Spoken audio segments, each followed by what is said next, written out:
My wife came home claiming she was sick. Then her lover's wife read the test results out loud.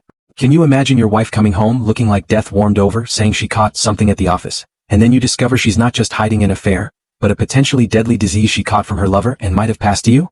Because that's exactly what happened to me, and let me tell you, what unfolded next in a hospital parking lot was a betrayal so shocking, it obliterated my entire world. The front door clicked shut at precisely 3:47 p.m. I knew because I'd been watching the clock, my stomach twisting with unease, ever since my wife texted saying she was leaving work early. She never left early. In 8 years of marriage, she powered through migraines, stomach bugs, even a sprained ankle, always insisting the office needed her more than our couch did. I'm home. Her voice drifted from the entryway, hoarse and weak, the sound itself a stranger. I found her in the hallway, one hand pressed against the wall for support. Her designer coat, still buttoned to her throat despite the warmth of the house, looked like a uniform she couldn't shed. Dark circles pulled under her eyes, and her usually perfect hair hung limp around her shoulders. She looked terrible. What's wrong? I moved toward her, concern flooding my voice, but she held up her other hand, a silent, almost desperate barrier. Don't get close. I think I've caught something. Probably the flu. She coughed delicately into her elbow. There's something going around the office. I stopped mid-step, a prickle of alarm running down my spine. You look terrible. Have you seen a doctor? I stopped at the urgent care on the way home. She fumbled with her coat buttons, her fingers trembling. They ran some tests. Said it's likely viral. I just need rest and fluids. What kind of tests? I pressed, my gut clenching. The usual. Blood work. Throat swab. She finally freed herself from the coat, draping it over the banister rather than hanging it properly. Another oddity. My wife was meticulous about these things. I'm going to take a shower and lie down. Can you sleep in the guest room tonight? I don't want you catching this. Before I could respond, she was climbing the stairs, each step deliberate and careful, as if her body ached. I heard the bathroom door lock, then the shower running for nearly 40 minutes. When she finally emerged, she went straight to our bedroom and closed that door too. I stood in the kitchen, staring at her abandoned coat. Something gnawed at my gut. That instinct you develop after years with someone. The one that prickles when the familiar becomes subtly, unnervingly wrong. She hadn't kissed me hello. Hadn't let me near her at all actually. And the urgent care story felt rehearsed. The details too vague yet delivered too smoothly. I picked up her coat to hang it properly and felt the weight of something in the pocket. Her phone. She'd left her phone, which she guarded like a nuclear launch code, unsecured in her coat pocket. My hand hovered over it. We'd never been the kind of couple who snooped, who violated trust with invasions of privacy. But that gnawing feeling intensified, demanding answers. The screen lit up at my touch. No passcode. She disabled it. My heart hammered, a frantic drum against my ribs as I opened her messages. The most recent thread made my blood run cold. Contact name, Office Sarah. But the messages weren't about spreadsheets or meetings. Can't stop thinking about yesterday. When can I see you again? My wife's working late Thursday. Come over. You're incredible. I've never felt this way. I scrolled up, my hands shaking so violently I almost dropped the device. Weeks of messages, months maybe. Planning meetups. Stolen afternoons. Hotel rooms. And then, from 3 days ago, I need to tell you something in person. It's important. Yesterday's messages were frantic. Please call me. We need to talk now. Then this morning, I went to the doctor. You need to get tested. I'm so sorry. The phone nearly slipped from my grip. I steadied myself against the counter, reading the last message again and again. The urgent care visit. The mysterious test. The desperate need to keep me away from her. She hadn't caught the flu at the office. She caught something else entirely. From someone else entirely. Someone who wasn't named Sarah and didn't work in any office except perhaps the one where they conducted their sordid affair. I heard movement upstairs, the bedroom door opening. I quickly locked her phone and slipped it back into her coat pocket, my mind racing a mile a minute. Part of me wanted to storm up there and confront her immediately, unleash the rage building inside me. But another part, the part that had just had its entire world tilted sideways, needed time. Time to process. To think. To decide how to handle this seismic betrayal. Honey, her weak voice called down. Could you bring me some water and the Tylenol? I forced my voice to steady. Sure, give me a minute. As I filled a glass, my reflection in the kitchen window stared back at me. A man who had just discovered his marriage was a lie, trying to figure out his next move while his wife hid upstairs with secrets that were quite literally making her sick. I didn't sleep. How could I? The guest room felt like a cage, the darkness pressing down as I replayed every single moment of the past few months through this new devastating lens. Every late night at the office. Every weekend team-building event. Every time she'd showered immediately upon coming home, claiming she'd been to the gym. The gym? God, I'd been such a fool. At 2 a.m., I pulled out my laptop and began searching. What kind of illnesses required both partners to get tested? The results made my stomach churn. STIs. Sexually transmitted infections. Each article I read felt like another knife between my ribs. Some were curable, others weren't. All of them meant she'd been intimate with this person, this Office Sarah, who was clearly not a Sarah at all. I thought about the man I'd become in this marriage. I'd supported her career ambitions, taken on more housework when she needed to work late, celebrated every promotion. I'd loved her completely, faithfully, without reservation. And she'd repaid that with lies and bedrooms I'd never see, with someone whose real name I didn't even know. The betrayal was one thing, but the health risk? That made it something darker, more violating. She'd exposed me to potential diseases without my knowledge or consent. How long had this been going on?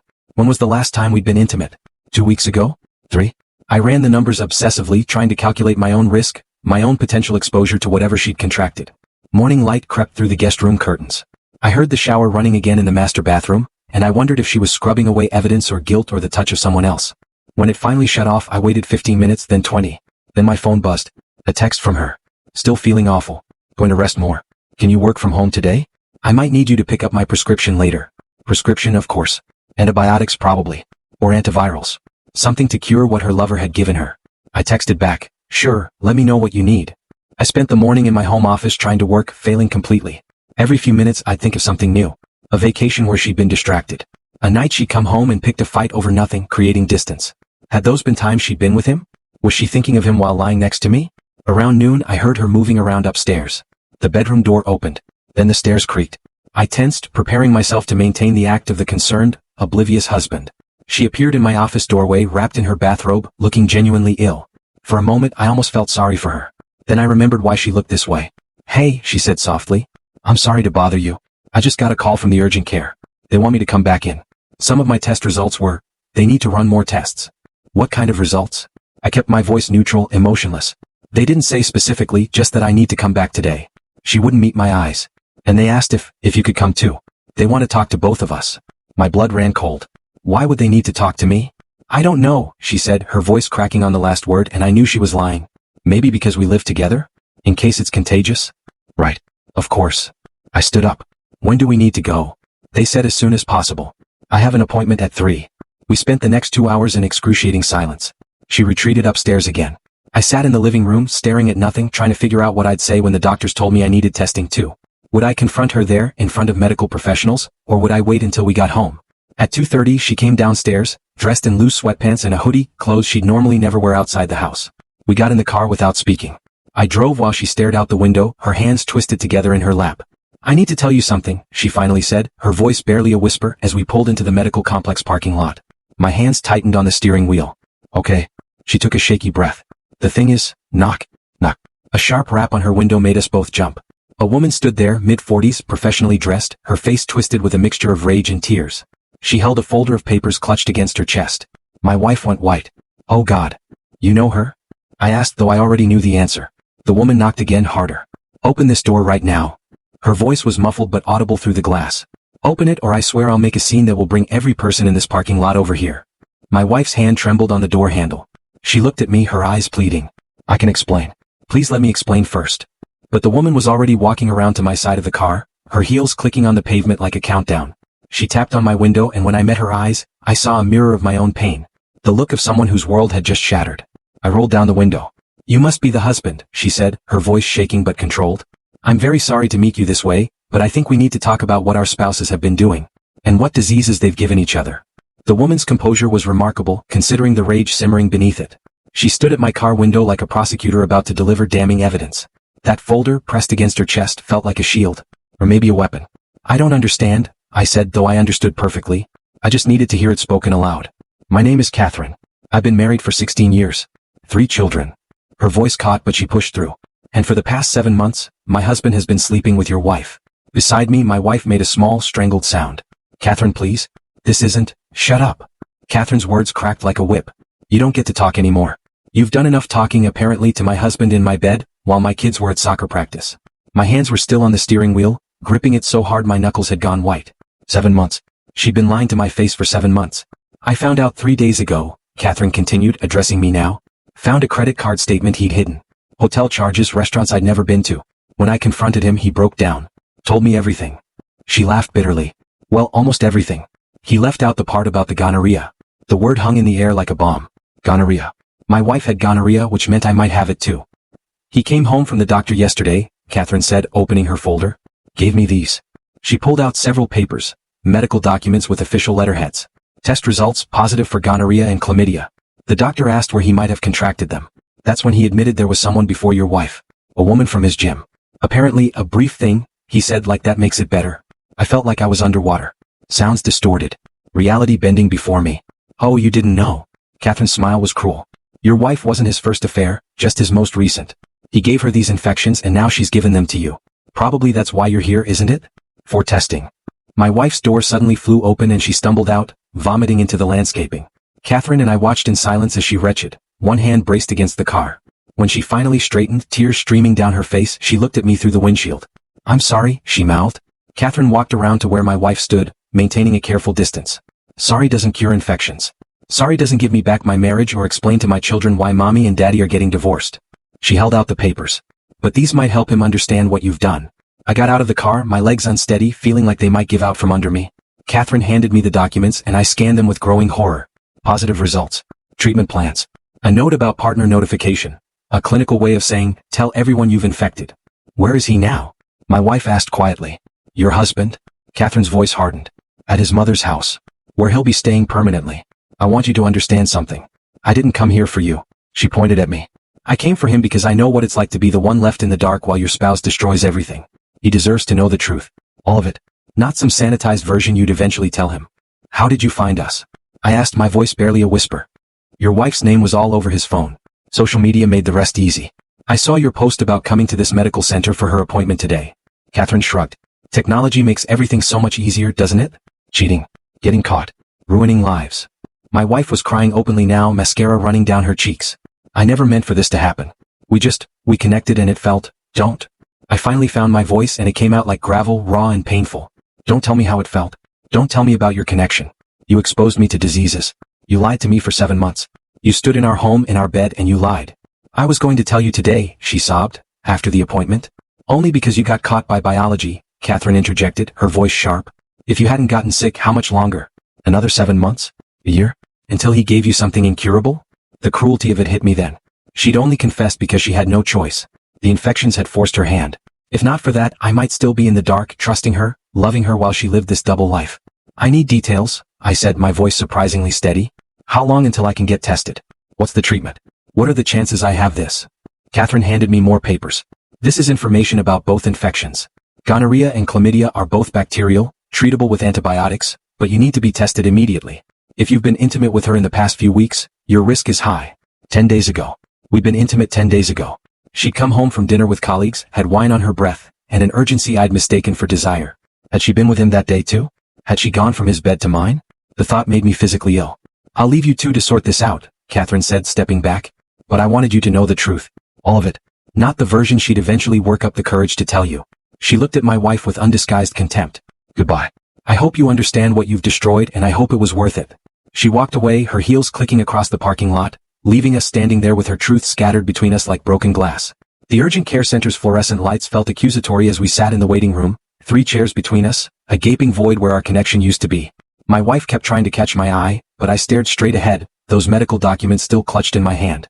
Around us, people scrolled through phones, coughed into elbows, lived their normal lives while mine disintegrated. Your turn, the nurse called out, looking at my wife. She stood slowly, then paused. Will you come with me? She asked quietly. No. She flinched like I'd struck her, then walked through the door alone. I watched it close behind her and felt nothing but a vast, echoing emptiness where my marriage used to be. 20 minutes later, a different nurse called my name. I followed her to an examination room where a doctor with kind eyes and graying hair waited. I understand you're here for STI testing, she said gently. Your wife indicated you may have been exposed. The clinical language made it almost bearable. Exposed? Like it was a chemical spill instead of a betrayal. Yes, I said, my voice flat. The man she was seeing tested positive for gonorrhea and chlamydia. We were intimate about 10 days ago. The doctor nodded, making notes. I'm going to test you for both, plus a full panel including HIV, syphilis, hepatitis B and C. Given the circumstances, it's better to be thorough. HIV. The word sent ice through my veins. Could she have? It's unlikely, but we test for everything to be safe. The good news is that gonorrhea and chlamydia are both highly treatable with antibiotics. If caught early, there are usually no long-term complications. The words felt surreal. We were discussing my health, my body, my exposure to diseases I'd never imagined having. All because the person who'd promised to love and cherish me had chosen something else. The testing was quick but humiliating. Urine sample, blood draw, swabs. Each procedure a stark reminder of how thoroughly my wife had violated our trust. Results for gonorrhea and chlamydia will be back in about an hour, the doctor said. The other tests take a few days. In the meantime, I'm going to prescribe you prophylactic antibiotics. It's standard protocol when exposure is likely. So, you treat me before you know for sure? Better safe than sorry. If you test negative, no harm done. If you test positive, we've already started treatment. She paused. I also recommend you abstain from sexual activity until we have all results back and you've completed treatment. I almost laughed. Sexual activity with her? The woman who'd endangered my health and demolished my trust?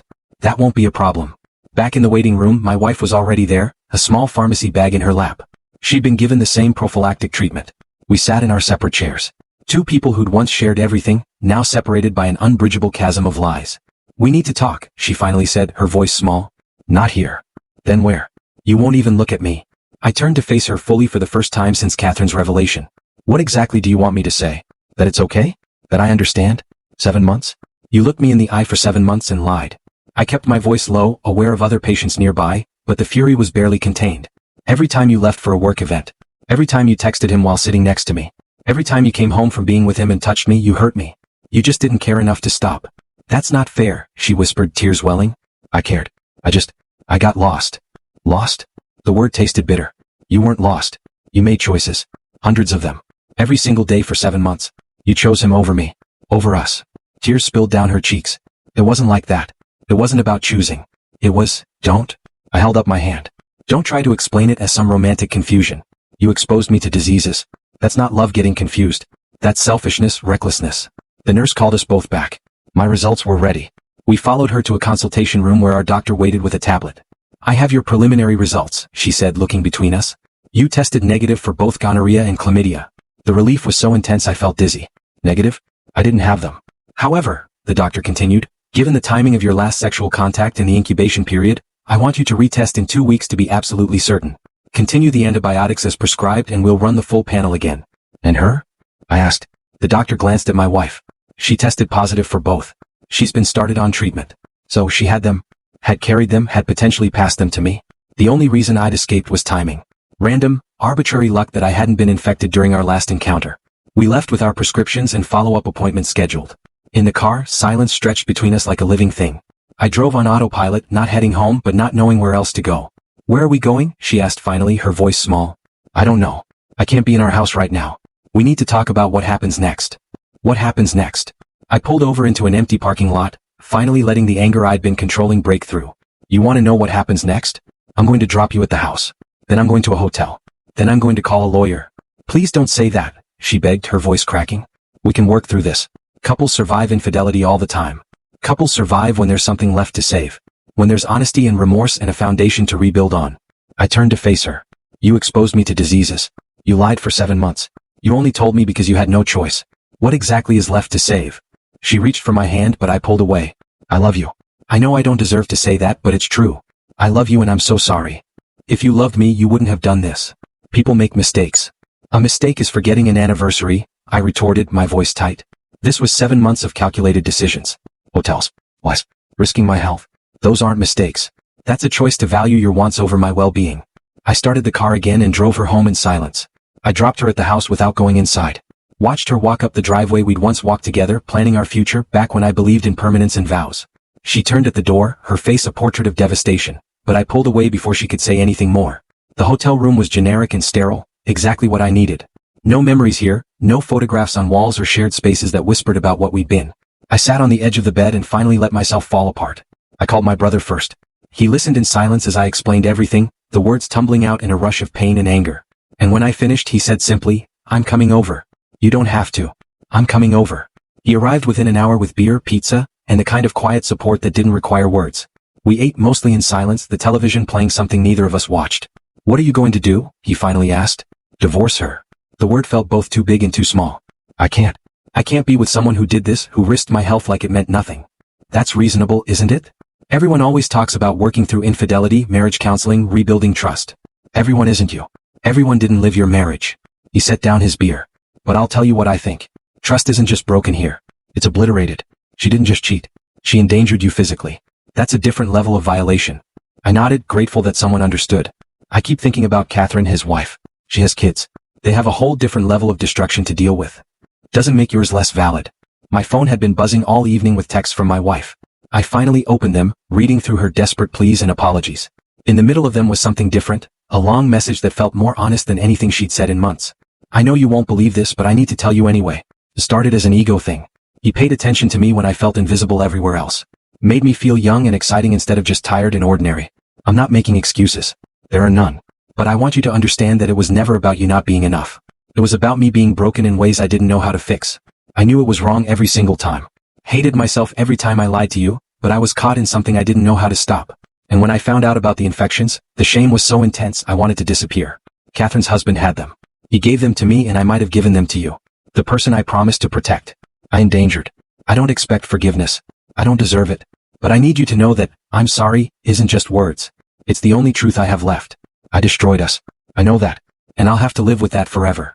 I read it twice then set the phone down. Her words didn't change anything. Understanding someone's brokenness doesn't obligate you to stay while they cut you with their sharp edges. Over the next 2 weeks I stayed at the hotel and met with a lawyer. The divorce process was surprisingly simple when both parties knew the marriage was over.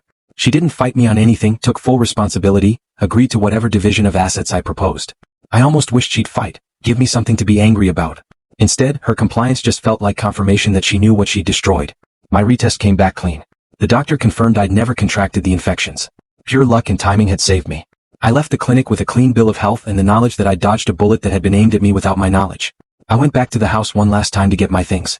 She was at work. We'd coordinated schedules to avoid each other. Walking through those rooms felt like touring a museum of my former life. The couch where we'd watched movies. The kitchen where I'd cooked her favorite meals. The bedroom where she'd lain beside me while thinking of someone else. I packed efficiently, taking only what was mine, leaving behind anything that felt like ours. On my way out, I left my key on the kitchen counter beside a note. Divorce papers are with your lawyer. I hope you find whatever it was you were looking for. I hope it was worth it. 6 months later, I was settling into my new apartment across town. The divorce was finalized. I'd gotten tested twice more just to be absolutely certain and remained clean. My wife, ex-wife, had moved to another city for a new job. A fresh start, she'd called it in one of her last emails. I didn't respond. I'd learned things about myself through this, about my capacity for both pain and resilience, about the difference between forgiveness and acceptance. I could accept that she'd been broken, that she'd made terrible choices, that she'd destroyed our marriage, but I couldn't forgive the fundamental violation of my trust and safety. Catherine and I had exchanged a few emails. She was further along in her healing, focused on her children and rebuilding her life. She thanked me for not making a scene in that parking lot, for letting her say what she needed to say. You gave me the power that day, she wrote. Power to tell the truth. To stop them from controlling the narrative. I'll always be grateful for that. I hadn't thought of it as giving her power. But maybe that's what we both needed, to take back control from the people who'd made choices that affected our lives without our consent. My brother asked if I was dating yet. I wasn't ready. Maybe wouldn't be for a while. But I was okay with that. I was learning to be alone without being lonely, to find value in myself rather than in someone else's perception of me. Sometimes I wondered if she ever thought about that day, Catherine appearing like an avenging angel in the parking lot, medical papers in hand, ready to detonate our carefully constructed lies. I wondered if she regretted the affair or just regretted getting caught. I'd never know. And I'd learned I didn't need to. What I needed was to move forward, to build a life based on honesty, even when it was painful. To trust again, eventually, when I found someone worthy of that trust. To remember that someone else's betrayal didn't diminish my worth or my capacity to love. The scars would always be there, phantom pains that surfaced unexpectedly. But scars were evidence of survival, of wounds that had healed. I was surviving. More than that, I was slowly learning to thrive again. My phone buzzed with a text from a friend inviting me to dinner. I looked around my new apartment, smaller than the house but mine, honest, uncomplicated by lies. I texted back, yes, grabbed my jacket and walked out the door. The evening air was cool and clean. Somewhere in another city, my ex-wife was living with her choices. Somewhere nearby, Catherine was putting her children to bed and rebuilding her family. And me, I was learning that sometimes the end of one story is just the beginning of another. That betrayal doesn't define you unless you let it. That health, physical and emotional, is worth protecting fiercely. I walked toward my car, toward dinner with friends, toward whatever came next. The past would always be there, a shadow I'd carry. But shadows only exist where there's light. Have you ever been through a betrayal that involved a health risk? Or had to deal with the shock of a spouse's secrets being exposed by an outsider? How did you begin to heal and rebuild trust, either in yourself or in others? Let me know in the comments below. I really want to hear your stories.